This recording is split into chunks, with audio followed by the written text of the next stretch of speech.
Welcome to Salute Your Sports, Week 29, I think it is. Kamen Enchev, Drew Brackett in Florida at the hotel room pool. Tom Castleman in the house, much closer to me in Illinois. We've got a big show today. We're going to talk about the NFL Draft. So many different things we'll be hitting on, and we'll have some NBA talk, locks of the week, statements of the week, and much more. Yeah, touching on some of the best pass catchers in this draft, some potentially good defensive players that might be getting overlooked due to the offensive firepower in the draft, and also maybe a late first round, early second round sleeper or two where some of these talented teams can find some value. Yes, it's 80 right now, and I am loving it here in Florida. But yeah, not a hotel, my parents' house. Everybody has a pool in Florida. Come on, Common. But first we'll start with the quarterbacks, guys. First of all, can you name five? Now, I'll just name five right now. You got Trevor Lawrence, Zach Wilson, Justin Fields, Trey Lance, Mac Jones. Those guys are kind of the highly touted ones, at least by the media in this draft. Common, where do you rank them 1 through 5 out of those guys? Well, I think number one, I got to go with Trevor Lawrence. He's got the arm strength, the size, the athleticism. He's a proven winner, and what I love about him is he improved every season. You look at his completion percentage, his passer rating, his passing yards per game, all improved within each year.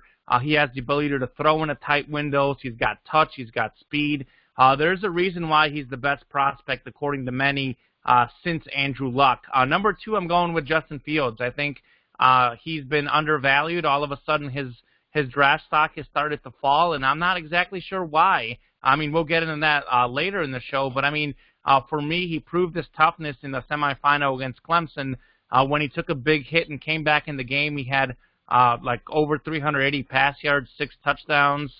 He can run the ball. He can pass the ball. He's got touch on the ball. He's got good decision-making, a great arm, 67 touchdowns, 9 picks in his college career. Number 3, Zach Wilson. I call him Mini Mahomes. 33 touchdowns, 3 interceptions this last season. He can make all sorts of crazy throws. He runs around, throws like Mahomes. Not as good of an athlete as Fields or Lawrence, but he can run around just enough. He kind of runs to pass type deal as opposed to being a dual threat like the other two guys. Number 4 is Mac Jones. I think he's got, again, a very good arm, very good passer, 4,500 passing yards, led college football this last season. Of course, he had all those great targets. He's not very mobile, but, I mean, you know, Peyton Manning and Tom Brady weren't very mobile either. So I think those are kind of the 4 elite guys. I think Trey Lance is probably the one that we haven't seen much coming from North Dakota State. The thing about him that concerns me is that in his college career, he only had 17 starts against weak teams, and he had over 225 passing yards just once. So for me, he's got to be number 5. Part of it is because I haven't seen him play much, and part of it is just from reading. He needs a little bit touch on his ball. He's got a great arm, but he hasn't really refined his skill set just yet. Yeah, I think I pretty much agree with most everything. Where I'm going to flip things if I'm putting on my general manager cap. I've got Lawrence 1, Fields 2 as well, Zach Wilson 3, and then I actually have Lance ahead of Jones. I'm looking at, if I'm drafting at the top of the round, I'm looking for some more upside than I think we're getting with Mac Jones. I think that lack of mobility is a little bit of an issue. I also think that we have to kind of grade on a curve a little bit with the targets that he had at Alabama. Yes, he improved, but, I mean, he has probably the top overall running back in the draft in the backfield with him.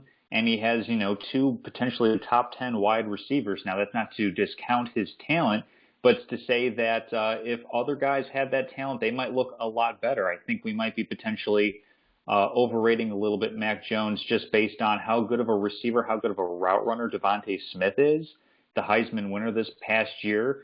That's going to get him open for a lot of easy passes and a lot of yards after the catch. Do the numbers look a little bit different if he doesn't have that same level of talent? I mean, we saw, I think, a lesser talented quarterback in Kyle Trask in Florida. We saw what happened when his weapons didn't play in a pretty big bowl game against Oklahoma, and how he looked against the Sooners, giving up a couple pick sixes.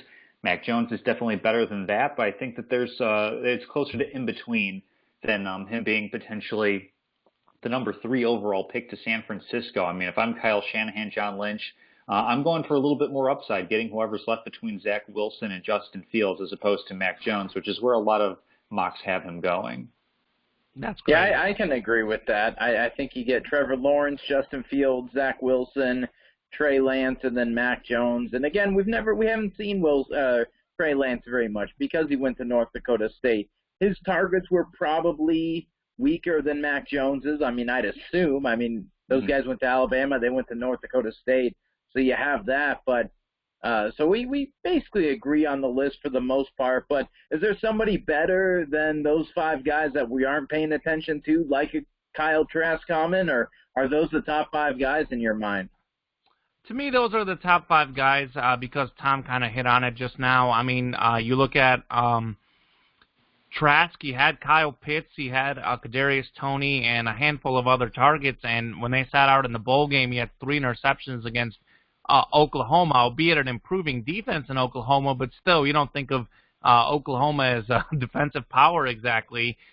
So those are the top 5. To me, what is really interesting is kind of what Tom just hit on. You look at Mac Jones. I mean, a lot of teams have him rated as the 4th or 5th best quarterback. In fact, you know, his stock is kind of going up because of the 49ers, but there's some teams who had a 2nd, 3rd round grade on him, and we're talking about a guy who might go the 3rd overall pick, and then you have Justin Fields, who was considered a slam dunk number 2 pick, and all of a sudden now he may not go until 9th or 10th or even as low as 15th. And you look at teams like the Broncos, you look at teams like the Patriots, sort of model organizations who all of a sudden Justin Fields could fall into their lap. And then you look at a team like the Bears who, you know, maybe they get a Trey Lance, and that's probably where he'll probably be a bust. So it's very hard to tell. Certainly a lot of arm talent. I think Mac Jones probably is a little over-respected by the 49ers and a little under-respected by everyone else. So, I mean, it's hard to tell, but it's going to be a good draft. I think those are the top 5 guys, and you guys have seen the mock drafts. We might have 5 guys picked in the first 8 picks. That's what some people are saying out there. Yeah, I think this is where we kind of get to play a little bit with the verbiage of the question of, is there a better quarterback than these top 5 guys? And maybe on outright talent, perhaps not, but let's consider that, you know, a player like Dak Prescott was a 4th round pick and ended up being a pretty darn good quarterback, better than a lot of guys picked ahead of him. What we have to take into account here is that there's a lot that has to do with fit. I mean, I think we look at a couple of, you know, maybe, not quite late round, but maybe 2nd, 3rd, 4th round guys. You've got another Texas A&M quarterback in Kellen Mond, or maybe Stanford's Mills, who might have more successful careers than a player or two in these top 5 quarterbacks because they're getting drafted, maybe late 2nd round, or a contending team moves up in the 3rd round to make sure that they get them, and they end up kind of learning and growing on a team that has a better roster, on a team that has a better coaching staff, a more stable coaching staff. We kind of put aside how coaching stability works, and that can be a couple of pitfalls with some of these top quarterbacks that are going to be going in the draft. So I think that's the thing to keep an eye on. I don't know, define better if it's, pure talent or if it's the numbers that they put up or how many, playoff games they win. I think there's going to be a couple quarterbacks later in this draft that are going to have more success than these top 5 guys that we mentioned. Yeah, so speaking of quarterbacks and kind of fit, as you mentioned, Tom, so how many of these guys will be above average starting quarterbacks for more than 5 seasons? I mean, is it a lot of it fit, Common, do you think? If you're drafted to, like, the Jets, are you going to be a good an above average starting quarterback for 5 seasons, or does that kind of leave you hanging out to dry?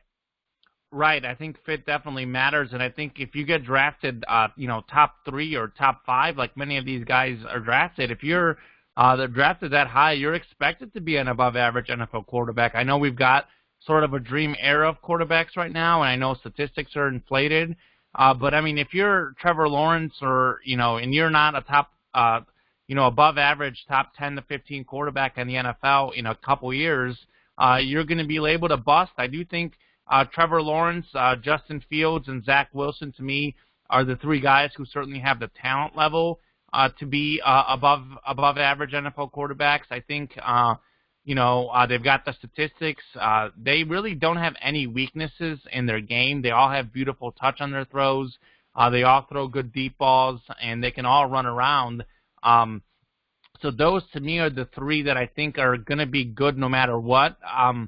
I think Mac Jones, obviously, he's not as mobile, and fit is going to matter with him. I think same thing with Trey Lance. I think he hasn't played. Imagine going from FCS to all of a sudden the NFL, and he actually sat out last year. He played one game, I think it was. Mm-hmm. So Trey Lance, I think, definitely is going to be the least ready right away. For him, fit is going to be very important. I look at Lawrence, Fields, and Wilson, to me, are the top tier. Those are the guys who maybe one day can make all-pro quarterback.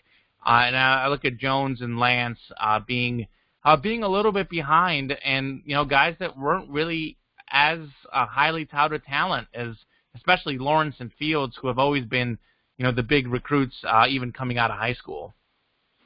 Yeah, so in terms of how we're defining above average, are we defining that as like top 15 quarterback, or just like you have a starting quarterback job in the NFL, therefore you're in the upper half of quarterbacks on rosters? Because I say top 15.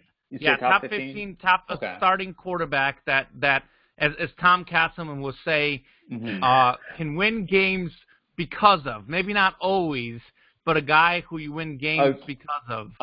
Win games with to because of instead of in spite of. I gotcha. I think, Trevor Lawrence is definitely a with or because of.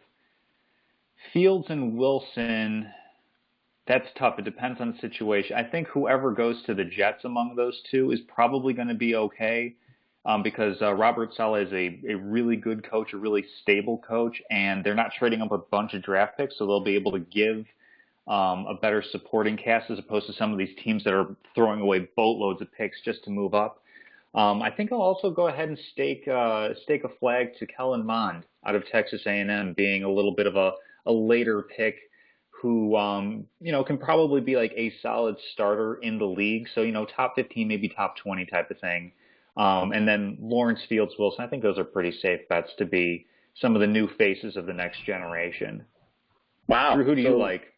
Well, I mean, I know you're going to go to Kyle Field and plant your 12th man flag for Kellen Mond, but I think, he has potential. He'll probably be drafted later, could be a sleeper. I know there's a lot of sleepers, in the NFL draft because it's so long. It's not as long as baseball, but, a guy in the fourth round could be a sleeper. And so there's a lot of those guys because, quite frankly, I mean, I just wanted to say this from the onset, being in the NFL is about talent and work ethic, but it's also about luck, right? Especially at the quarterback position. I mean, obviously you have to have the talent to compete in the NFL, but there's also the luck in not getting hurt, right? I mean, some guys, we've seen it just kind of get hurt on bizarre plays and the season's done or the career's done. I mean, that would be awful, but even if they do come back from an injury, they're not the same normally. I mean, we've seen that, across every sport, right? Derrick Rose comes to mind in the NBA. I mean, that guy was very talented and athletic, and then after he got hurt, it just kind of dropped off. Yeah, it's a really great point because you look at like Robert Griffin III's talent in Washington, or even like to a certain extent, even Andrew Luck, who had his career like truncated in his prime years because he had like a lacerated kidney and broken this and banged up that. Like, that's why it makes it such a difficult question, is because it's like, I don't know if any of these guys are going to be healthy, let alone good. So I'm not going to go Kyle Shanahan and say, we could all be dead on Sunday. I'm not that's true. That was a weird comment. What a weird comment. But definitely injury, yeah. Well, piggybacking off that, so Common, is Trevor Lawrence a slam dunk Pro Bowler and a future, Hall of Fame NFL legend, or is he getting too much hype? I think it's probably somewhere in the middle for me. I think, by the way, I completely agree with you guys that fit obviously matters with all these guys because the quarterback is the one guy who gets too much credit and too much blame. That's the way the game works. I think Lawrence, for me, look, he's got physically all the tools to be a star. He can run, he can pass, he's got the body, he's got the look. He's a winner. On paper, he looks like a guy that could do everything. But if you take a look at, the high expectations he had, I could argue that he underachieved a little bit in college, given having won the national championship his freshman year, beating Alabama in 2 in the national title game. I know his sophomore year, he didn't win the Heisman. He didn't win the championship. I know his junior year injuries were a part of it. Maybe he would have been a better Heisman candidate if he hadn't gotten hurt. But again, it's a team game, like I said, but he got outplayed by Justin Fields in the national semifinal game. And certainly after his meteoric rise as a freshman, we would have expected another national title and a Heisman, which we didn't get from him. And keep in mind, by many, he's the best-rated prospect since Andrew Luck. I mean, I don't know. He's not going to be the best quarterback since Andrew Luck because you have Mahomes and we have other guys who didn't have as much hype who were better. So I'd argue that I think he's an all-pro level quarterback. I think he's worth the number 1 pick, but I don't know that he's quite as great as some of these people have him slotted just because we simply saw him, obviously he was great but didn't deliver the expectations quite as much as we thought he would. I mean, I think that's more a case of just unrealistic expectations in a way. I mean, he came in and won a title as a freshman. In many ways, the only way to go is down. I think that this is a similar case to another Clemson quarterback, Deshaun Watson, who, came back for an additional year, had a bunch of interceptions that hurt his draft stock. And actually, I think it gets to a point where, talent evaluators have seen the same quarterback for so long that they start nitpicking and that starts sounding louder than all the great talent that he has. He absolutely can be, a perennial Pro Bowl player and a great NFL quarterback. I mean, he has all the skills for the role. What it comes down to for me is, can Urban Meyer coach at the NFL level and have a similar level of success that he did in college in Utah, Florida, and Ohio State? Can Jacksonville's front office? I mean, this isn't necessarily the most stable franchise that we've seen in the league. In fact, we talked about them a little bit last week when talking about franchises that tend to bust out when they're trying to swing big on great players at the top of the draft. So, I mean, I think that he has all the talent. I just hope that he doesn't end up similar to another AFC South quarterback, Andrew Luck, where he's amazing, but the team is underinvested in the talent around him. Yeah, I think, Lawrence, you're right. I mean, we all agree that Trevor Lawrence has a lot of talent and, he could become a great quarterback, but he's got a long way to go. And especially if he's drafted by the Jaguars, I mean, you just never know what happens when you go to Jacksonville. That franchise needs some work to do. But Justin Fields, he slipped on some draft boards, used to be a slam dunk number 2 pick. Common, is that fair that he used to be a number 2 pick, and now it's like, maybe not? First off, real quick, the Jaguars haven't had quarterback success since Mark Brunell in like 1996 or something. So it's been Byron a while. Leftwich and David Garrard were pretty decent in the early aughts. They're pretty good. Yeah, that's fair. I'll give you Leftwich. But as far as Justin Fields, no. I don't think it's fair. I'm just going to read something real quick that I saw online. I think this is from Todd McShay, I believe. This is what he said. He said, it's not about Fields falling or anything about his skill set. He is probably the most physically gifted quarterback in this class. The only issue when I talk to teams is that he had over 200 passes last year. 200 plus were off his first read, and only 7 were him sitting in the pocket going from progression 1 to progression 2. So that's kind of an issue, and they also think I see the same thing on tape, is that he loves to see his receivers come open, and he doesn't anticipate enough throws, so that's where he needs to improve. So, I mean, that's, again, something nitpicky that could be true. I know there's someone, I don't remember who it was, threw out the rumor that there was work ethic questions. Dan Orlovsky. Dan Orlovsky threw that out. I don't know that I agree with that. I mean, again, it's hard to say. Just from what I've seen on the field, I've seen him get 67 touchdowns and 9 interceptions in his career. I saw him get 385 pass yards and 6 touchdowns against Clemson. I've seen him run the ball for 40, 50 yards at a time. I've seen him throw a deep ball 60 yards in the air where it was a perfect pass. So for me, no, I don't buy this. I really don't. And it's crazy to think about because oftentimes a great performance on the big stage, much like Vince Young in the Rose Bowl, propelled him to be a top 5 pick, whereas he was considered more of a late first-rounder type deal back in 05, 06, if you guys remember. You would think that Justin Fields' national semifinal game would propel him, in fact, as the number 1 pick, according to some people, and it hasn't. And I think for him, he's just proven people wrong. I think he went to Georgia. They didn't like him at Georgia. He went to Ohio State, and he shined. And I think he's going to go in the NFL, and he's going to shine. And think about this. If he ends up slipping to 8, 10, 15, he goes to a team like, say, the Broncos, who have some good young receivers. He goes to the Patriots, who maybe don't have quite the receiving core yet, but certainly will in a few years. He goes to a team like that, all of a sudden he's in a much better situation than any of these other quarterbacks. But for me, no, I think he's got the talent, and I think it's ridiculous that his draft stock is slipping. Yeah, I think this is all through no fault of his own. The issue with Dan Orlovsky's comments about, he's a maybe last in, first out type of player that doesn't have great work ethic. I think a lot of that big blowback was from a single source that he decided to reference, and it's an unsubstantiated stereotype that seems to cling to black quarterbacks more than it does other quarterbacks.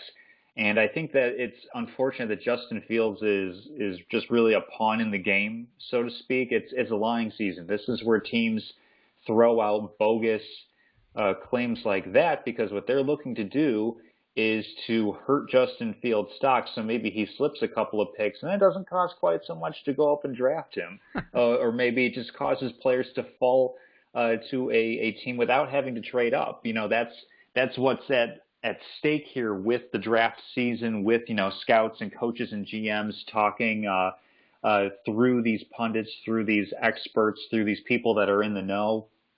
So I don't think anything that has happened with Justin Fields' stock has anything to do with things that have changed between the championship game and today. It's just people are out here trying to find a good deal, and they're willing to hurt him in the process and then turn around and say, oh, we wanted him all along. Like, we wanted him on our team so badly, we were willing to go out and do like a public hit job on. Like, that's the nature of the NFL, and it's really unfortunate that he's in the middle of it. So you really believe that that's happening? I wouldn't. Oh, for sure. I can't say for sure, but that is quite the statement by Castleman. Oh, there's no doubt in my mind. Yeah. Yeah, it definitely happens. If you have the 28th pick and you really like this guy, but you don't want to trade up, yeah, you'll say something to one of the big wigs at ESPN who's on TV and say, look, man, this guy is having problems. Like, you can make something up, absolutely, just to get your guy. I think it would be fascinating to be in a draft room with teams and also to be in draft interviews. It's kind of like applying for a job, right? And so you want to get to know the guy on the field and off the field. And, we're not a part of those conversations, and I don't think Dan Orlovsky was. So you just really never know what's true or what's not, and just relying on that source, as you mentioned, Tom, can be difficult, and some of it's just lines. Drew, so what do you think? Do you think that Justin Fields, slipping? Oh, I'd take him. He's got a cannon. Yeah, I'd take him. I don't care that he's thrown only at his first progression, because he's made the throw even when teams might even know he's throwing there, because they see that on film too. College teams watch film. So, yeah, I think he has a lot of potential. He's got a cannon, and he could definitely be a great quarterback someday. So, for you, was he the second best quarterback? I know we talked about it earlier. You kind of agreed with my rankings. Do you think he's the second best quarterback in this draft, or maybe even the best? Yeah, I think it's, 1, 2, Lawrence and Fields. It's just going to depend on fit. But, yeah, he's definitely the second most talented, I think, behind Trevor Lawrence. Yeah, I think so, too. And I love Zach Wilson. You guys know I've been talking about Zach Wilson on this show. He does remind me a little bit of Mahomes, but I don't think he quite has quite the same arm strength, quite the same abilities. Obviously, didn't do it against as good competition, but then again, neither did Mahomes in college, and playing for Texas Tech in the Big 12. But Zach Wilson's stock certainly has grown where it needs to be. I think for me, I would go top 3 picks in the NFL. I would take a quarterback. I think all those teams need a quarterback. I think that's what it takes to win in the NFL. You need a quarterback.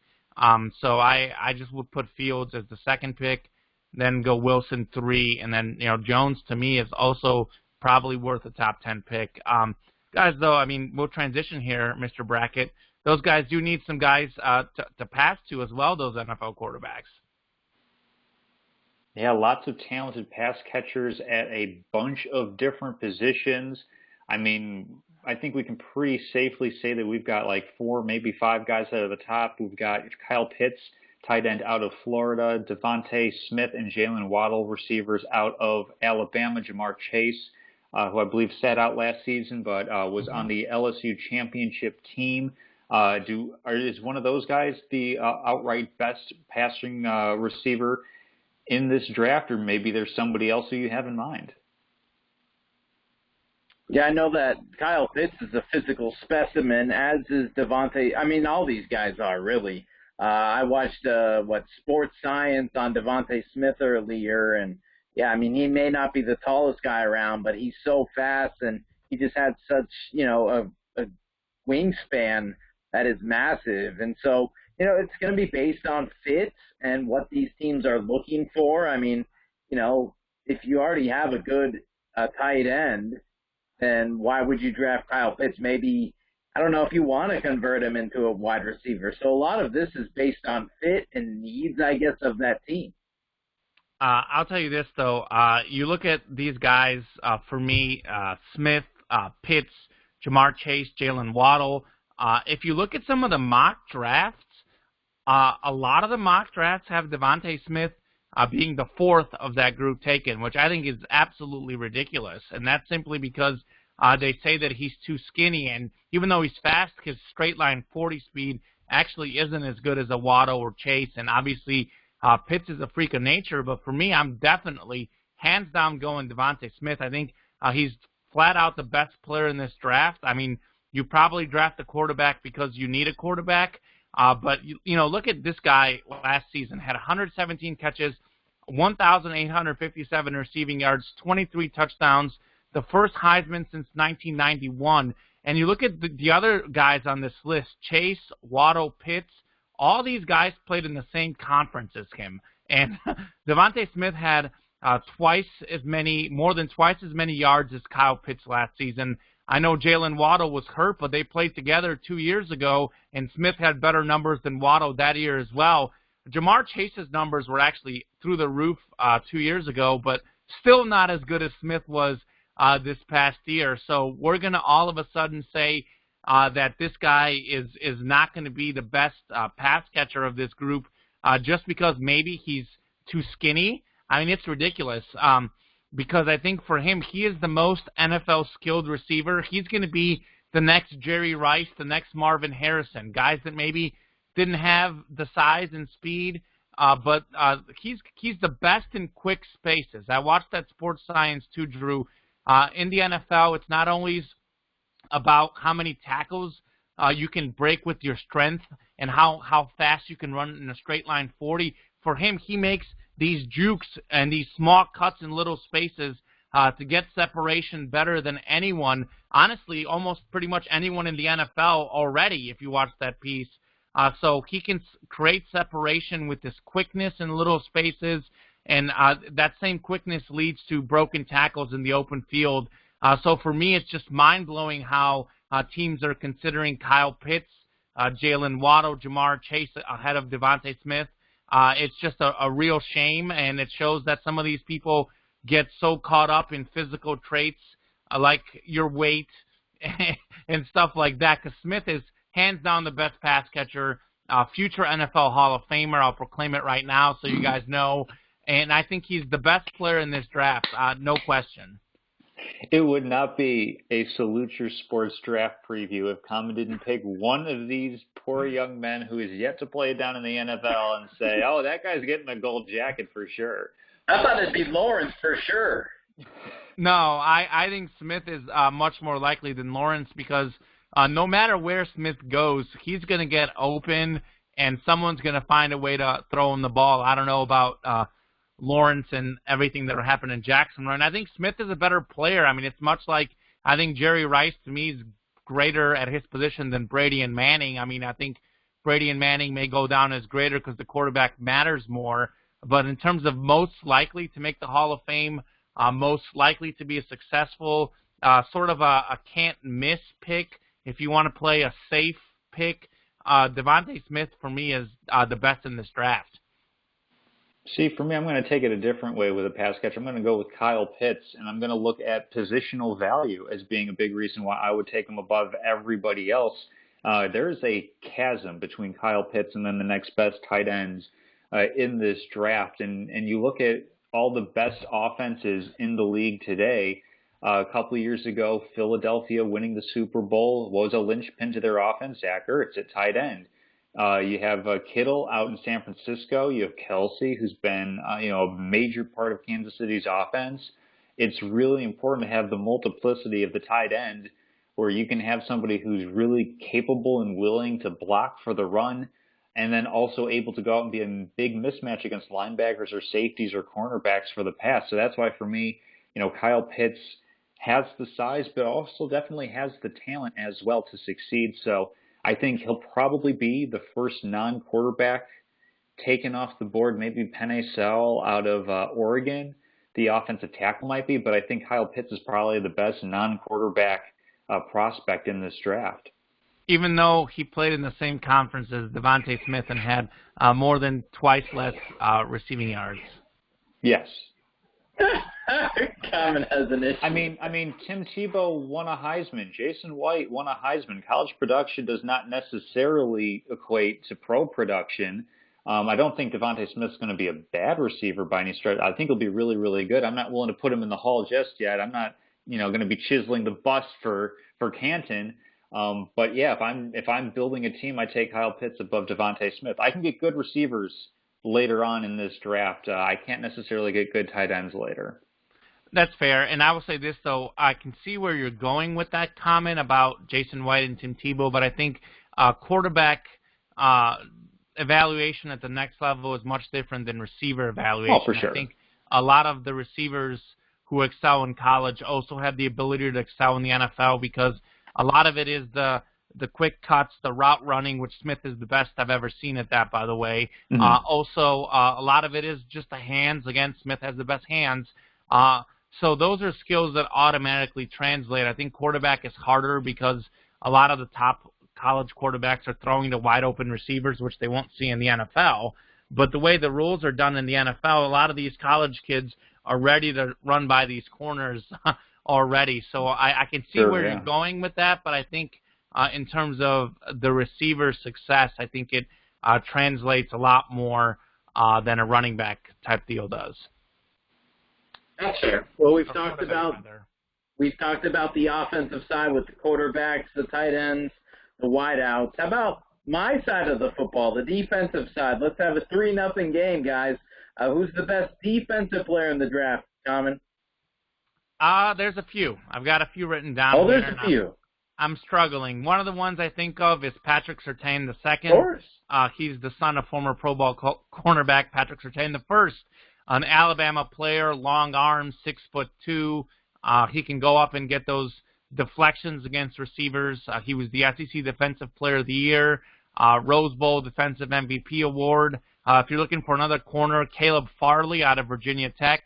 He sat out this last season, but he had 19 pass deflections and 6 interceptions in his career, 4 interceptions in 2019.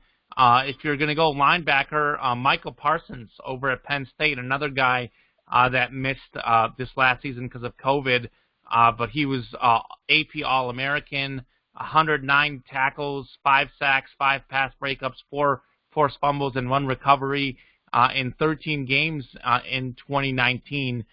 He's very, very fast. This guy, as a linebacker, has cornerback wide receiver speed.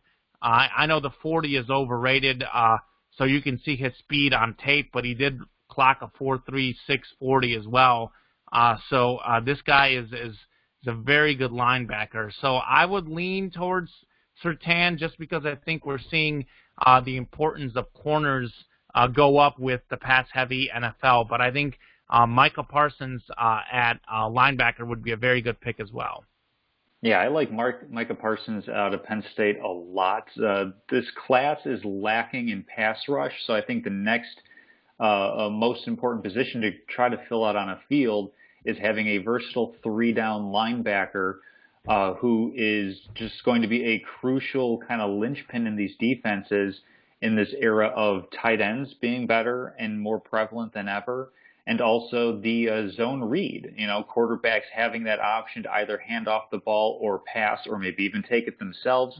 You need to have a linebacker who can read that and then is athletic enough and versatile enough to react to that. You need somebody who can cover tight ends, who can cover running backs, who, might have to pick up a receiver if you're playing a little bit of a zone in the middle of the field. So I'm going to go with a guy who's a really good tackler, has great range, good cover skills. Out of Penn State, I like Micah Parsons as being the most impactful defensive player out of this draft. He might not have the big gaudy numbers of, this many sacks or this many interceptions, but I think he's going to have the biggest impact of anybody on the defensive side of the ball. Yeah, I think you guys are hitting the nail on the head there, whatever the saying is. Can't think of it right now. Did I? All right. Yeah, you got it. Well, regardless, good job, Drew Brackett. I think teams would be happy with any of those guys, right? And it's also going to come down to team needs. If you have a great linebacking core, but you're lacking in safeties or corners, well, yeah, go with Surtain. But if you need that linebacker, I don't think you'd waste a pick on Micah Parsons. I don't have a problem with if you flip-flop them. I just think they're really, really good players, and I think teams would be happy with either, and it's going to come down to need and also fit. Yeah, I think real quick, Tom brought up a really good point that there is no defensive linemen that are ranked as sort of elite level, top 15, top 20 picks in this draft, and I think there's one offensive lineman also. So a lot of the guys in the trenches certainly not getting a lot of love in this NFL draft. A lot of it is quarterbacks, receivers, and cornerbacks, which kind of speaks to how it's all about passing these days in the National Football League. And it's the same way in college football. Nick Saban himself has said that he doesn't think defenses are going to come back in the college game. He thinks that that's pretty much what we've seen, and he thinks it's going to be a lot of it is going to be about offense these days, guys. So that's interesting to me. Oh, definitely. Well, from offense and defense to, I guess, sleepers or steals, as you call them, Common, late rounds or maybe second rounds, who's going to be a guy maybe we don't know that will have a good NFL career? Yeah, I've got several guys in the later rounds, but first off, I'll give you the slam dunk steal of the draft, just in general, because Devontae Smith, I talked about him earlier, the route running, the skill, the talent. He's a guy that will go in that 10-15 pick range. To me, he's worth a top 5 pick, so Smith would be a steal for sure. Also, look at his college teammate, Najee Harris, at running back, a guy that really has improved catching the ball out of the backfield, 43 catches, 425 yards this last season, 1,500 rush yards. He's projected a late first-round type pick. Running backs not getting a lot of love in recent years when it comes to draft position, but Harris late in the first round would be a steal. Looking at a few second-round guys, I'm going to go with some guys that I've seen in person. So maybe I'm a little biased here, but I'm going to go with Nick Bolton from Mizzou at linebacker. I covered his games for a couple years at Mizzou. He's looking like a second, third-round pick type thing. 220 tackles at Mizzou the last 3 seasons. I witnessed him get a pick 6 in a game. He's not really fast, but he's actually a really good cover linebacker. He has great anticipation, great skills, and he's a very strong guy. Just, that segment they do on NFL Jacked Up, well, he's going to jack up some guys at the next level.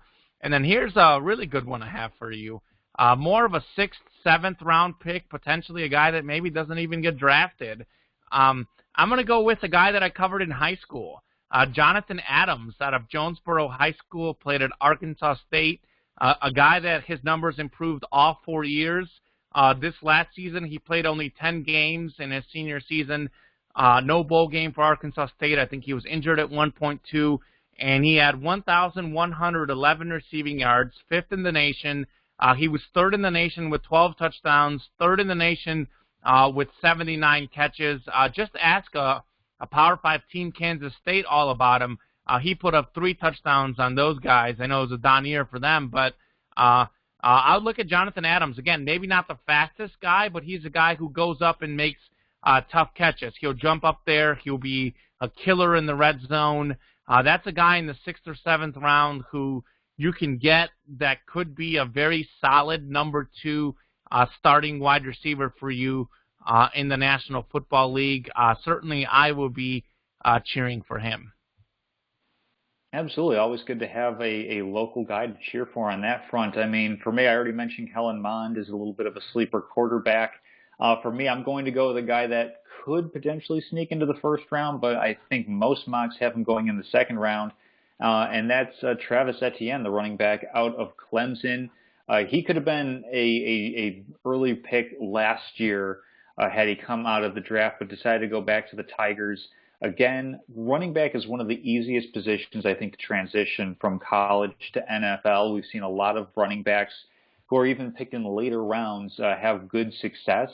And Etienne has, all the same skills that Common you were talking about with Najee Harris, where he can run the ball, he can catch the ball. We'll see how he can do with pass blocking. We'll see if he was able to pick that up, because that's usually the one skill that teams and offenses look for their running backs to have before putting them out there and becoming true 3-down running backs. So I know that he has the 2 number skills. It'll be interesting to see if he has enough of the pass blocking to make an impact right away. But I can see some team that's going to be picking in the top 10 of the 1st round of the draft being able to double back and get another really good player on the offensive side of the football in the early 2nd round as well. Yeah, Travis Etienne, by the way, is a really good pick. I was actually torn between picking him and Harris, by the way, just because I think those 2 are definitely the top 2 running backs in that draft. I know Etienne has pretty much all the ACC records. I like Harris as a little bit more of sort of a bruising back type thing, but I think Etienne is a guy that also can be a very solid NFL player. Drew, what do you think? You got a fun sleeper for us? Well, sure. I'm going to go with a guy on the all-name team. It's Shatarius Tutu Atwell out of Louisville, the wide receiver. This guy obviously has an amazing name, but he's also good out of the slot. So, if the team wants him late, he's there, and just train him up. And we'll hear Jim Nantz name, Tutu down the sideline. Like Juju Tutu. Also, real quickly, I think Oregon State's running back, I think Jefferson, I just thought of him randomly because I had seen him on one of the lists on lines, but we're talking about running backs. I didn't put him down. But the little running back out of Oregon State could be a little shifty guy that gets through the line when no one notices him, would be a good one. But, yeah, I think it's always fun to see who these draft steals are. I know, obviously, on this show back in college, I had Russell Wilson as one, and that one hit. I know Tom Brady. Tom Brady is one we think of. There's going to be someone who a team picks and is an absolute steal. Looking forward to seeing who that is. I'm definitely looking forward to the NFL draft. We're going to have a full breakdown next week in terms of who did well, who didn't do well. Just a sort of a gut feeling. Here's a question for you. Yeah. Mr. Gut Feeling. Are you going to watch the draft? If so, how many rounds? So the NFL draft, I'm probably going to watch it, but it's not something that I get into. I get into more in the games. I'm probably going to watch the 1st round.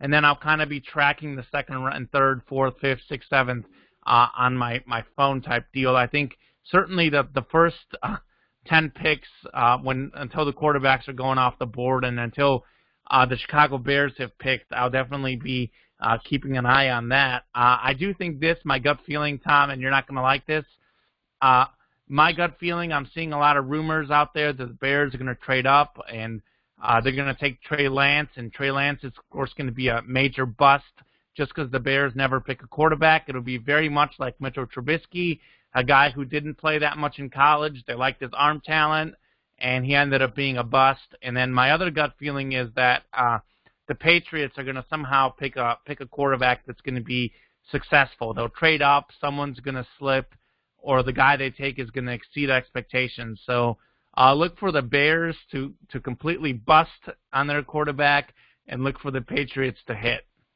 Well, I'll fire one back at you. What if the Patriots pick Trey Lance? What outweighs the other, the bust factor or the Patriot factor? Oh, no, I think Trey Lance is a bust waiting to happen. Sorry, Trey. If you're listening. Well, I mean, it just bothers me. Again, people who tune in. I mean, we know Common will tweet at him and tag him and all that. So. Well, I can be the next guy that appreciated Patrick Mahomes. It bothers me. You guys know I'm a statistics guy, and his second highest passing game ever in his college career was 225 passing yards. I mean, I don't know the dynamics of their offense. I know he's a great runner, and they want to win games, and they certainly utilize his running ability. But the fact that a guy played in the FCS, I mean, in the national semifinal game, he was 6 for 10 for 72 passing yards in the FCS semifinals 2 years ago. So I know statistics and different things don't always translate when you're looking at college and NFL, but I just struggle. Again, I know he's a runner, but I struggle with a guy who didn't put up numbers in college whatsoever at all, and all of a sudden we're going to expect him to put up numbers in the NFL. I just don't see it.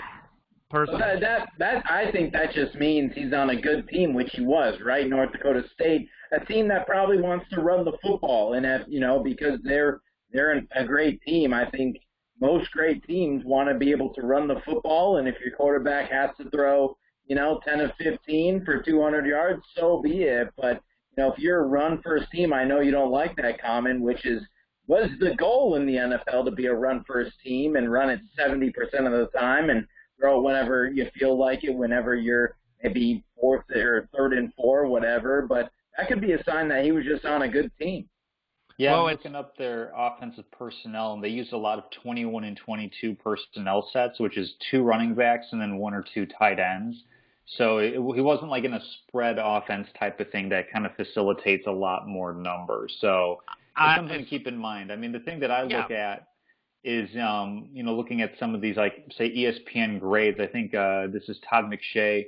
I mean, he has Trey Lance graded at a 92, which, for comparison's sake, he actually has him above Justin Fields, which is a little bit crazy because I'm guessing it's just going off, talent alone, not including stats and factoring in competition levels. So, talent alone, though. Justin Fields was the number 1 rated quarterback out of high school. Trey Lance was a guy that went to North Dakota State. I mean, all due respect to NDSU, but they're not a D1 program. I know they're better than a lot of the D1 programs, but certainly not better than the top teams. No, for sure. No, there's projection in here to be sure, but just for some context sake on the numbers, he was working in more of an offense that's something we would have seen 20 or 30 years ago, or Mike Allstott's roaming the field type of thing. I love Mike Allstott. We don't get those big guys.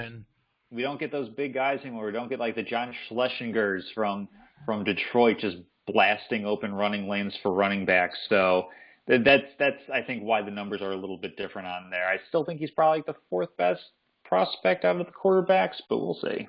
Yeah, real quick on Drew's point. By the way, Drew, this is 2021, not 1971 or 81 or even 91. This is teams don't win with running the ball. I mean, you look at the best running teams in the NFL were the Ravens, the Titans, and neither of these teams were in the Super Bowl the last few years. You look at the teams that make the Super Bowl, the Chiefs and the Bucks, two teams with two elite passing games. I think also the Bills were one of the top passing teams that were in the conference championship game, and the Packers, one of the top passing teams.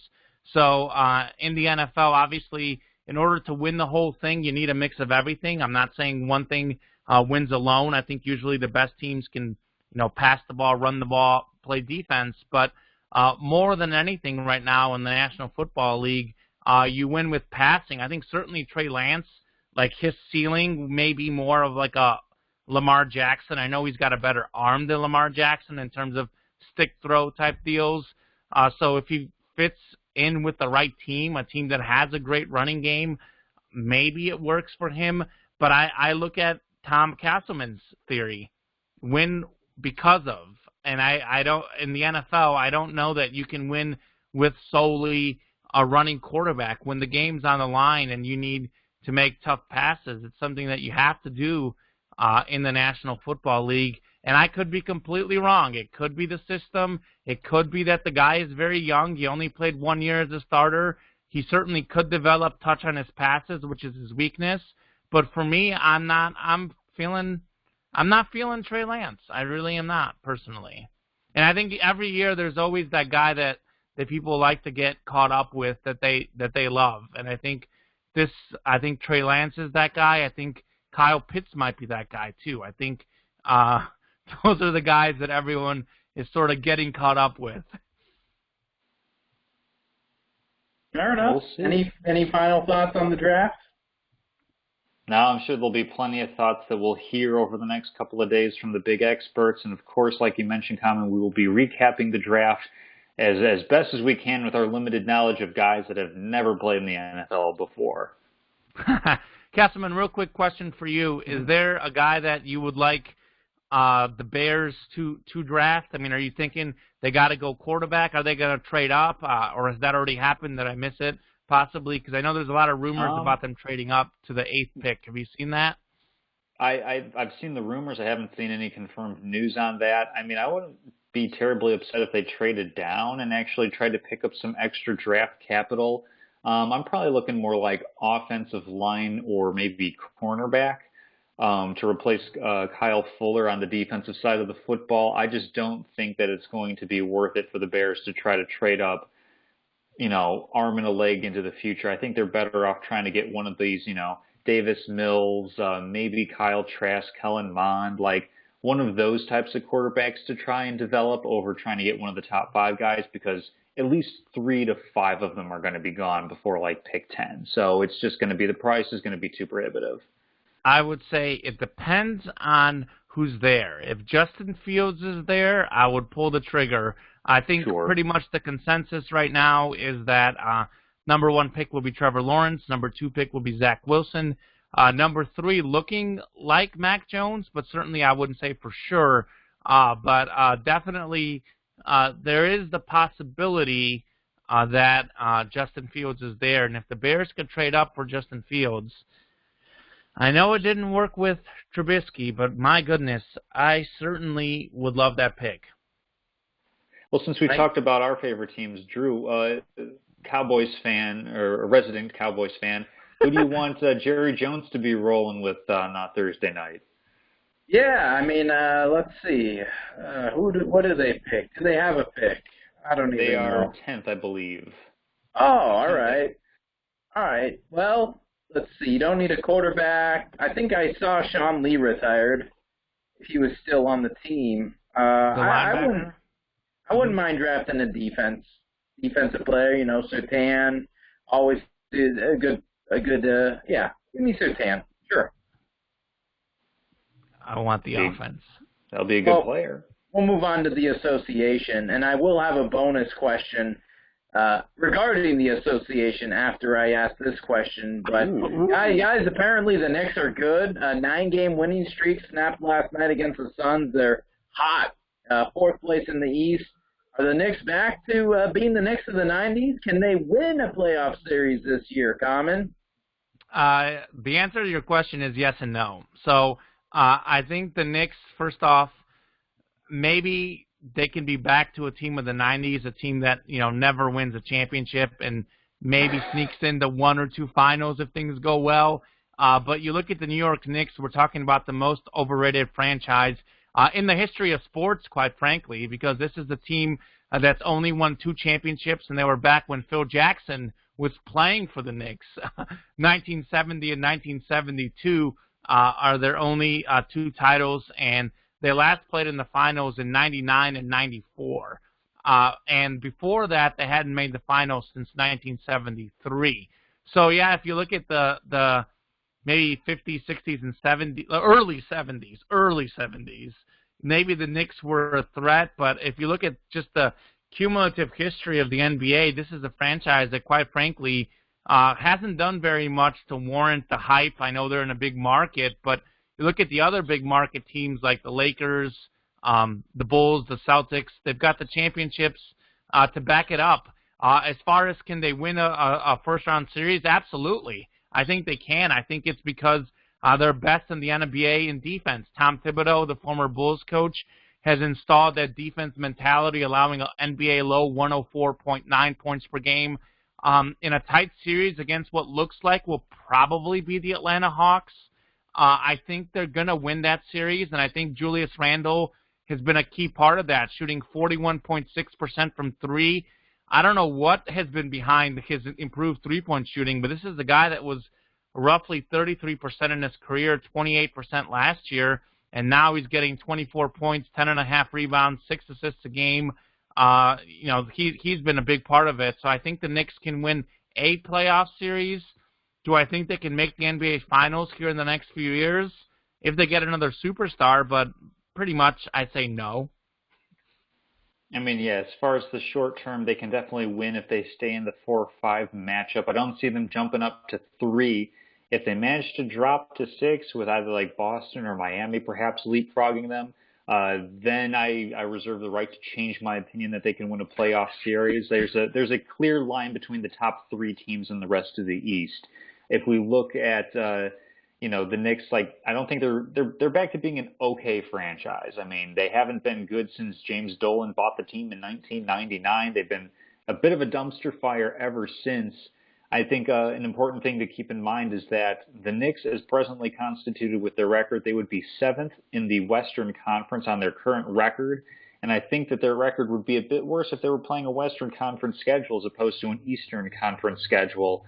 So, I mean, Tom Thibodeau is doing what he does best. He's an amazing coach at maximizing the talent that he has on his roster. As much as I really love those Bulls teams back when Derrick Rose and the Bulls were supposedly threatening the Heat for the East. I mean, how great of a player, I really enjoyed Joakim Noah. How great of a player was he really?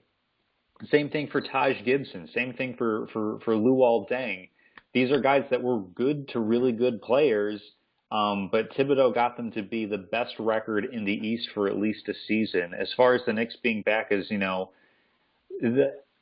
don't understand it, but I'm also not, a big basketball player. The Garden has an allure. I mean, Zion Williamson was flat out asked, hey, do you enjoy playing at the Garden? He said, yeah, thanks for asking that question. That's the sort of thing that, maybe the Knicks, Kevin Durant said that they're not cool. Maybe the Knicks are a little bit closer to being cool so that Zion Williamson, might end up not taking that max extension and might look to go a little bit farther north, a little bit to a bigger stage in a couple of years when his rookie deal's up. Yeah, and LeBron James himself said that the NBA is better when the Knicks are good. Those are King James's words. By the way, rumors are that King James might return next week, possibly. We'll see. Hopefully that happens. I would definitely be excited to see that. And the Lakers actually have been holding strong without him. I mean, they haven't played obviously as well as they did with him, but there were a lot of people talking, the Lakers dropped to a 7-8 type seed. Will they play in one of those 7-10 games, which we'll be talking about in the coming weeks? Lakers are holding firm at 4. Worst case, honestly, looks like they'll get 5. The Nuggets also, by the way, have played well since the Jamal Murray injury. I think they're 6-1, 7-1. So that could be a crazy first-round series, though, between the two teams that met in the Western Conference Finals last year. Yeah, that'd just be a tough matchup for the Nuggets going against LeBron in the first round. But as for the Knicks, I think Julius Randle and Thibodeau has them rolling right now. And, man, you don't want to drop the 6 because or below because you don't want to do the playing game and you don't want to face the Bucks. I know Julius Randle against Giannis Antetokounmpo would be awesome. I think Kumpo probably wins that battle. But that would be a fascinating matchup, the Bucks against the Knicks. So I guess we'll see what happens. My bonus question for you guys, speaking of the play-in game, it's not your opinion on the play-in game, but as it sits in the Western Conference, the Trail Blazers have the 7 seed, the Warriors have the 10 seed. Common, those are like your 2 favorite teams in the NBA. Whatever would you do if those teams had a play in the play-in game? Well, first off, the Blazers are Tom's favorite Those are my team guys. besides the Bulls. Well, I the know, Warriors but so are I my guess it team. all ties in between your guys' favorite teams right. and adopted teams and Lillard and Curry. Curry. Well, I'll tell you what, if there's 2 potential play-in game matchups, whether we get in the 7-10 or the 8-9. And by the way, I do like the Blazers, but I wouldn't say, obviously, Bulls, Lakers, and Warriors are my top dogs. But I would say if we saw Curry and Lillard, that 3-point shootout, Curry and Luka Doncic, which, by the way, is a big NBA game tonight that I'll have more on in my locks of the week. Those are 2 very intriguing matchups because we would see so much star power and so much shooting on the court. In addition, Damian Lillard, of course, C.J. McCollum can shoot the ball. So that would be a great matchup. Actually, Drew, I was going to talk about this off air after the show, but the next couple weeks, I'm planning on us going into depth in the 7-10 scenarios. Maybe next week, talk about who we think will match up there in the following week. Make our picks because we're just, I think, maybe 2 weeks away, 3 weeks away from that happening. So we'll be talking a lot about that in the coming weeks. I think the Warriors, I'll say this right now, the Warriors are not a team you want to play in that 7-10 series, 8-9, with Stephen Curry the way he's playing with that championship pedigree, Steve Kerr, Draymond Green. If you have to play Stephen Curry in a 1 or 2 game scenario, I say the same thing that I said to Gonzaga, Georgetown, Wisconsin back in 2007 NCAA tournament. Good luck. Yeah, I think that definitely is going to be a fun. It's a fun addition. It's a fun wrinkle to the NBA playoffs, which, quite frankly, have far too many playoff teams to begin with. If anything, I might want to extend the play-in scenario to include maybe like the 5th and 6th teams as well. Maybe just protect the top teams in each division there. But that'll be a lot of fun. Hopefully, all the teams are going to be as healthy as they're going to get going into the playoffs, because nothing is worse than watching a playoff team that's worked hard to get to where they are all season, and then a key player is out and the series isn't as fun to watch. So hoping for good health all around as we head into the NBA playoffs. Absolutely. Heading into our locks of the week, can you believe it, guys? Drew Brackett was 3-0 last week. Takes the lead.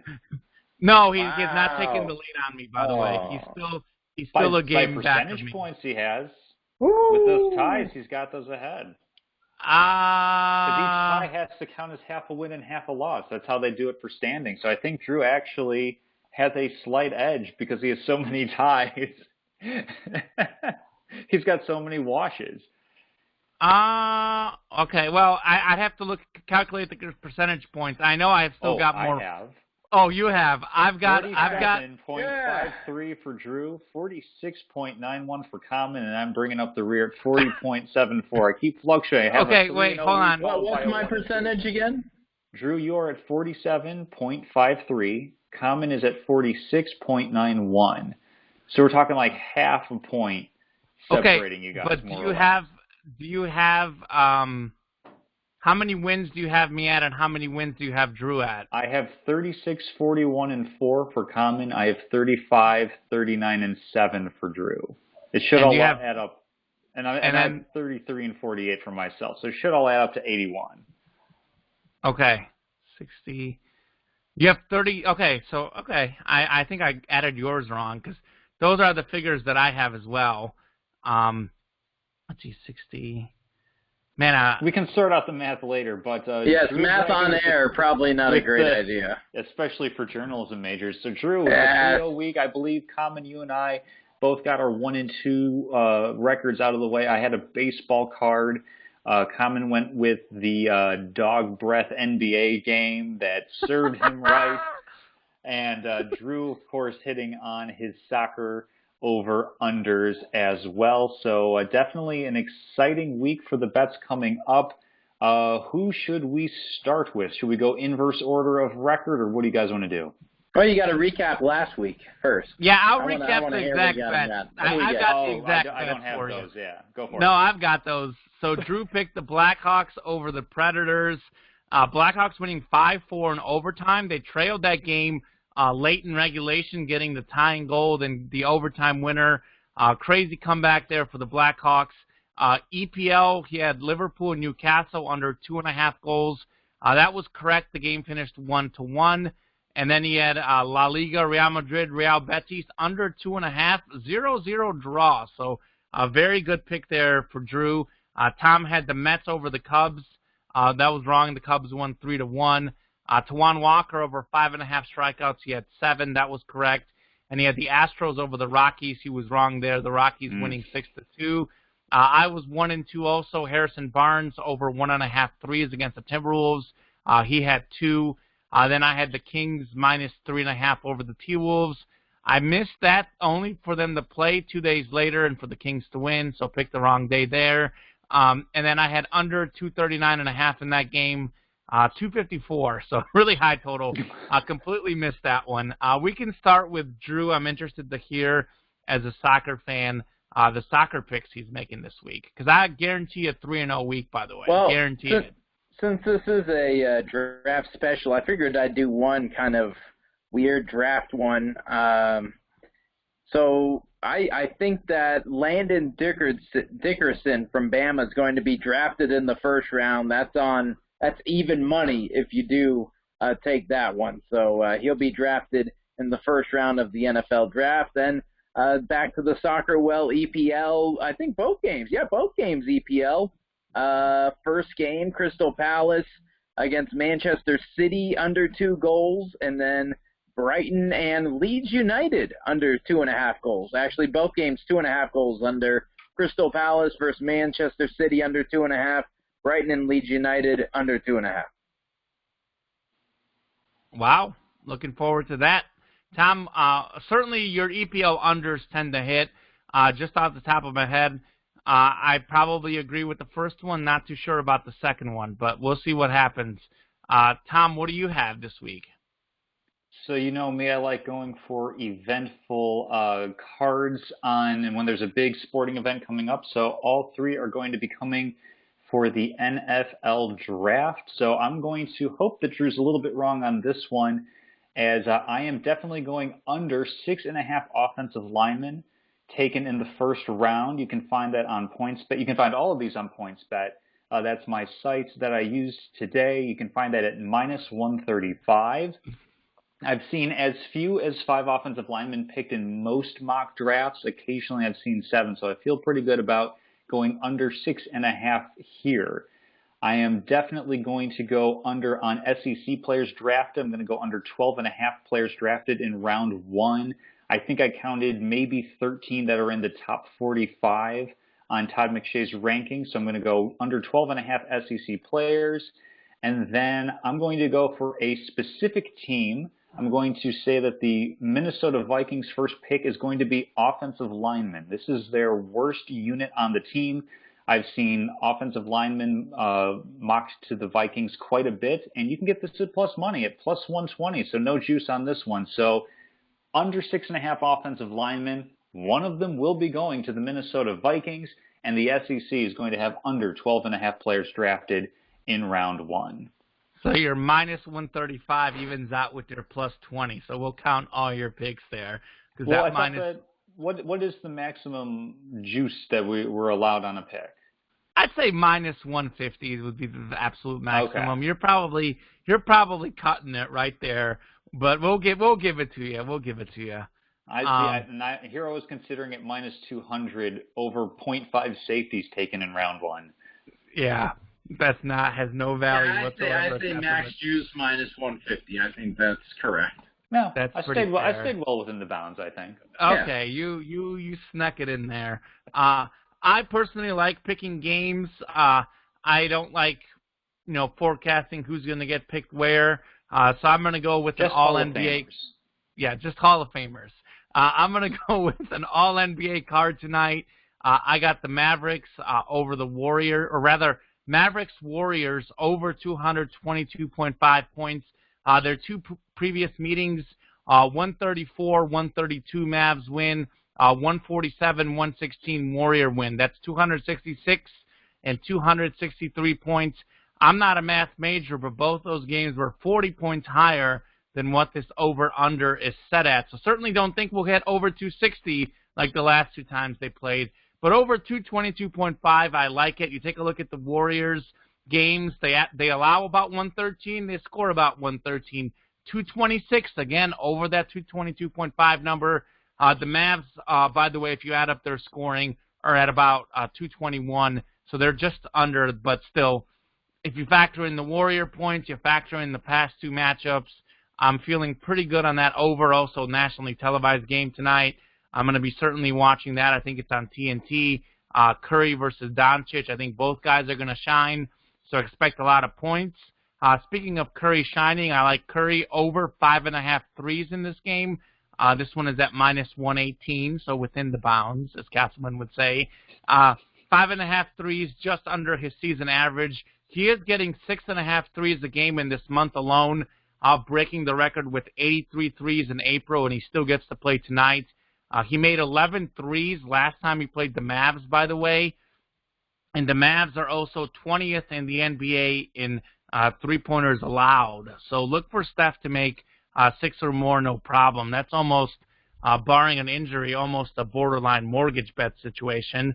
And then last week I went with two bad teams playing each other. I'm going to do it again this week. So keep in mind that I might miss this game. But I like the Timberwolves -2 at the Rockets tonight. Houston is 1-9 in its last 10 games. The Wolves, meanwhile, have won 4 of the last 6 and have won 2 straight, both over the Utah Jazz. How about that? I'm not saying the T-Wolves are a good team, but they are playing better. I think Karl Anthony Towns and the rookie Anthony Edwards are getting used to playing together. The Rockets have the worst record in the league. I like the Timberwolves beating them by 3 or more this week. No problem. So, yeah, 3-0 week. Take it to the bank. Take your money, put it all in on whatever site you may want to bet because that's what's going to happen. Goodness. Wow. Always incredible. I guess we'll see what happens and tally it up next week. Can't wait. We'll know my picks tonight. You guys will have to wait more for. So, salutes and statements now. Common, do you already know my salutes? Last week I knew you were going to salute Alex Smith retiring. Ugh. Man, what could be your salute? I don't have a salute. I'm just messing with you. Okay. I actually do have a statement, and okay. I figure you guys will weigh in. I'll go first. So, Major League Baseball, of course, has been experimenting with extra inning rule changes. Now, the Pioneer League, it's an independent league of the MLB. They're kind of going out of the park, as one would say, with this one. So the league announced on Tuesday, I guess that's today, or for those watching, it was Tuesday, that they will have a home run derby that will resolve games tied after 9 innings. So it's kind of, yeah. So under the rule, I guess, yeah, each team designates a hitter who will receive 5 pitches, and then the game will be determined by the most home runs hit. Wow, I kind of like that. That's kind of cool. I love it. Absolutely. I think baseball should do it. Major League Baseball should do it. They should. That's creative. That's I don't know if really I'm looking at Castleman. I don't know if he's blowing up and stirring over there or if he's all for it. I can't quite read him here. He's definitely stirring. Since I wasn't talking and I wasn't on screen, the lovely audience who will be watching the show couldn't watch a small portion of my soul leave my body at that suggestion. That is like I'm open to new ideas, as you're going to hear in my statement. I've got one that's really off the wall. That is like I can't think of anything that is more unbaseball than determining something with a home run derby of all. Like, I don't like the home run derby just for fun at the All-Star game. It's not interesting to me. So yeah, I definitely. God, Castleman, you're boring. There's so many better ways to determine a baseball game. Like, okay, like baseball has issues to be sure. Replay issues, Castleman. They just. I don't know what they're trying to solve with what they're doing. Like. We have a designated hitter in some games, but not in others. Some games we have runners starting on second base at the beginning of the inning. Other games we only play 7 innings, not 9. Like I think baseball's throwing a lot of darts at the board here, and instead of like hunkering down with like their core audience of just being like, we're baseball, we're a niche regional sport. We're not going to be the NFL. We're not going to be the NBA. So. I just throw this one on the trash heap, in my opinion. Real quickly, I am very torn on it, and first thought I was very excited about it, but now that I think of it, it's like, I don't know, it's not very just. It's not the best way, the most just way to decide. And PKs are? No, I mean, I don't know. It's hard to say. But I certainly think it would be exciting, so I'm going to lean with a yes, but I have to confer and stir over here more. Not necessarily in Castleman anger, but more in, I would say, more in Enchev pondering sorts. Kind of ponder on it, think on it, see what I think. An Enchev pondering session. All right, well, sign me up for that to watch that. If only everybody could see you on screen now. I love it. All right, so Common, do you want to go with your statement, or do you want to go with my, burn the world down statement type of thing? Nah, you can burn the world down since we're throwing out crazy ideas. Mine is not as crazy. Well, we definitely had an enjoyable past couple of weeks talking about the NFL draft, who's good, who's bad, who's a sleeper, who's a bust. Who might be going where, and I'm here to say it should all be for naught. I say we ought to abolish the NFL draft, NBA draft, all drafts. It is un-American and for at least amoral for having a draft determining where players are going to be spending the next 4 to 5 years, depending on the league and their contract situations of their life, and they have no choice in the matter. Bad teams should not be rewarded with the exclusive right to take the best talent available. Good players should not be practically forced. I know that they can sit out, but that comes with some pretty stiff penalties. They should not be forced into a contract with said bad team for the first, 4 to 5 years if you're in the NBA, or in the NFL, first 4 years if you're NBA, and up to 6, 7 years in Major League Baseball if teams are manipulating your service time, and especially when all of this is at controlled pay. All incoming players, I think, should be able to sign with whichever team they want to sign with. I think that there should be minimum wages and contract terms put in place to protect the players. So, for example, contracts are all going to be at least, 3 or 4 years, whatever's decided, but that teams should be able to spend the money that they want to spend to get players. We already have salary caps in the NBA and in the NFL. If a player wants to go play for, say, the New England Patriots, instead of waiting and hoping that they get picked 15th, they should be able to negotiate with the New England Patriots and go play there. I think it's ludicrous that, we're going to be sitting here talking about these shows and how all of these players are going to be going to these teams, and we talk about it, and it is the only way, the only industry where people are not allowed to just go and freely negotiate for a job. There's no journalist draft coming out of Mizzou. Nobody's looking to pick Kamen Evgeniev Enchev number 1 overall for weekend sportcaster. Like, we don't have that anywhere else. Why do we have it in sports? And it's because, these people want to kind of insulate and reward themselves for not necessarily being good teams. So this is just one of the many draft ideas that I have. I had the draft wheel for the NBA that I thought was pretty interesting. Then we'll add this one to the concoction. Real quickly, the reason why they do that is because it would allow a team to simply be too stacked. I think that's simply why we see that. I think we see them have a draft because they want to give the smaller teams a chance and the bigger teams to not always dominate the league as much as they could. It's sort of a level the playing field. It is interesting if you think about it. They sort of have a similar system to that in international soccer. I mean, there is no draft. Everyone is free to sign with whoever they want.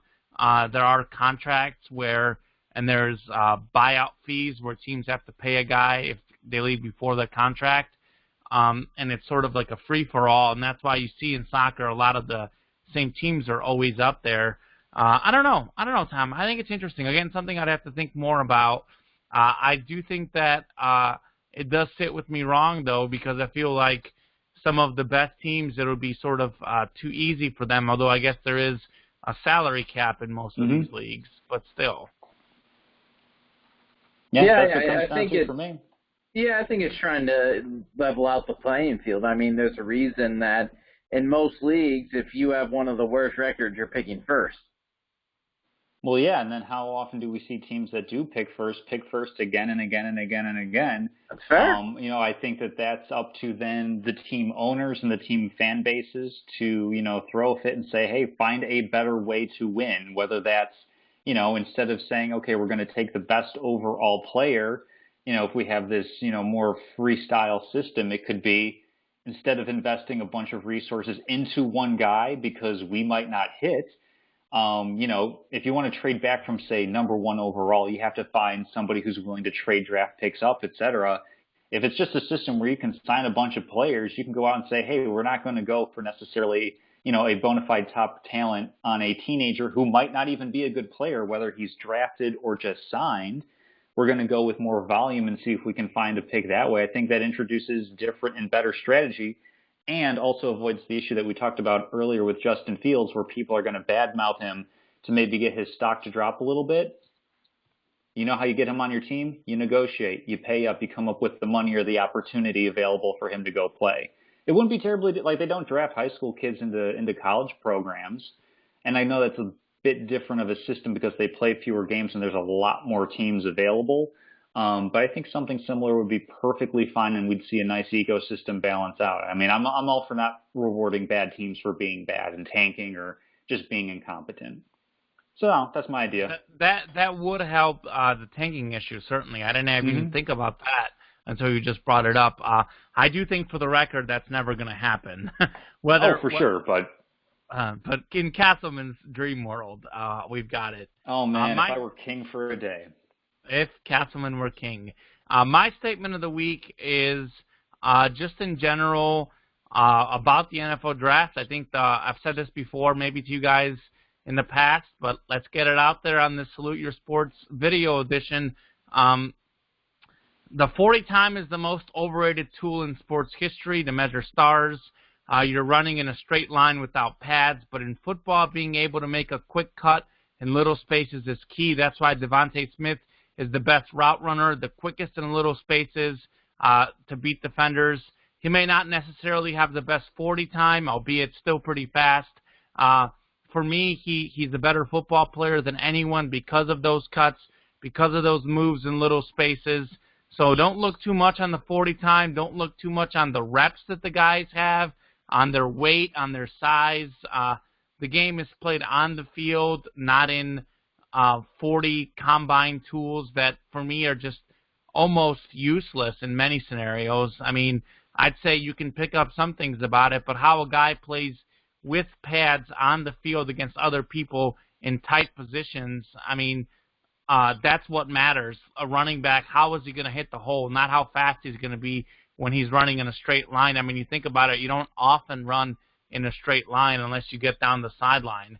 So forget the 40, forget the bench reps, forget all that stuff when you're evaluating your talent, and focus on the best player in this draft, Devontae Smith. Yeah, he might be 20 or 30 pounds too skinny, but, so was Kevin Durant in the NBA, and how did that turn out? A Hall of Fame career for Kevin Durant? Hall of Fame career coming for Devontae Smith. That's all I got to say.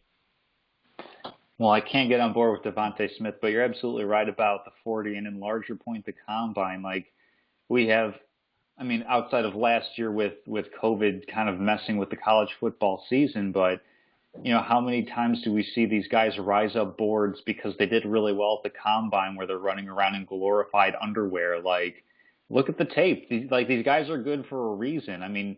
Wasn't there an offensive lineman, I want to say it was Orlando Brown, that the Chiefs just traded for him? Didn't he have a historically bad combine, and yet here he is, the world champions trade for him, or the 2 years ago world champions trade for him? Right. The combine doesn't mean quite as much.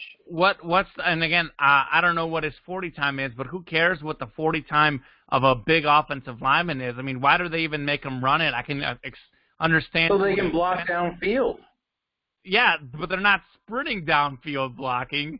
It's Absolutely. If you're trying to block downfield, you have your running back on the sideline, and it's like a screen, and he's got one man to beat. Yeah, you want a lineman blocking downfield. Absolutely. Yeah, maybe do a little 10-yard test, but I've never seen an offensive lineman sprint 40 yards in a straight line in an NFL, college, or high school game. That just does not happen. We'll have to ask a lineman. I have it up here. So it's Orlando Brown Jr. It was that his 40-yard dash time was the slowest by any at the combine. It was described as being historically bad. He also finished last in bench press, vertical jump, and broad jump among all offensive linemen at the combine. So he fell kind of far in the draft, I want to say. He was supposed to be first round, and he ended up in the third round. And now, like I said, he just got traded to Kansas City for a bunch of picks. Yeah, I rest my case. Jerry Rice did not have a very good 40 time, by the way, and he's the greatest living receiver in the history of the National Football League. So he can be quick in little spaces, like Devontae Smith, the next Marvin Harrison, the next Jerry Rice level player. That's all I got to say, guys. Crazy guy. Can you see who I've hitched my wagon to this year in the NFL draft? My goodness. Maybe that's who the Bears should get, Tom Castleman. Maybe they should trade up to get Devontae Smith. Forget a quarterback. Maybe trade up for Smith. That would be good. A lot of people I'm sure the Red Rifle would appreciate it. Be careful with that nickname. I've heard some people mess that one up. Oh, I'm not even going to touch it. But I'll tell you this. I think we talk a lot about the Bears historically having a lot of bad quarterbacks. If you think about it, they've had a lot of bad receivers in their team history, which I'm sure also contributes to the poor quarterback play as I spit on my brand new microphone. Maybe we'll end on that. So. Nice. Anything else you guys want to say about the NFL draft or anything else? No, I think we pretty much covered the long and short of it. All right. Well, Drew, you enjoy the beautiful weather in Florida. Castleman and I in the Chicago area got ourselves an 80-degree day as well. I took the dog, Messi, for a walk yesterday. Certainly we'll try and hit him up for some more walks in the weeks to come. NFL draft is Thursday. I don't know if we actually even mentioned when it is, but Thursday, I think Friday, Saturday, I think the three-day thing, I think it is. So we'll recap it, I think, next week at some point early in the week. And stay tuned to that and much more with Salute Your Sports. Have a great day, everyone.